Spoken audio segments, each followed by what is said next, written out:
Hi all, welcome to our channel.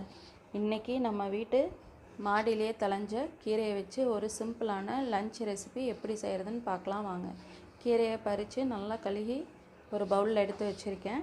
இப்போ ஒரு குக்கரில் ஒரு கப் துவரம்பருப்பு, 1.5 ஸ்பூன் கேஸ்ட்ரால் ஆயில், 1 ஸ்பூன் மஞ்சள் தூள் சேர்த்து 3 விசில் விட்டு வேக வச்சு எடுத்து வச்சுக்கோங்க. ஒரு கடாயில் 5 ஸ்பூன் தேங்காய் எண்ணெய், 10 சின்ன வெங்காயம் 2 நறுக்கியது, 5 பல் பூண்டு, 2 கொத்து கருவேப்பிலை, 5 வரமிளகாய் எல்லாத்தையும் சேர்த்து நல்லா வதக்கிக்கோங்க. பூண்டும் வெங்காயமும் வதங்கினதுக்கப்புறமா மீடியம் சைஸ் தக்காளி 2 ஆட் பண்ணிக்கோங்க. கூடவே உப்பு சேர்த்துக்கோங்க. இப்போ வெங்காயமும் தக்காளியும் நல்லா வதங்கிருச்சு. இந்த கலவையை குக்கரில் ஆட் பண்ணி கூடவே கீரையும் சேர்த்து தேவையான அளவு உப்பு சேர்த்து 3 விசில் வேக வச்சு எடுத்துக்கோங்க. அவ்வளோதாங்க, சிம்பிளான பருப்பும் கீரையும் ரெடி ஆயிடுச்சு.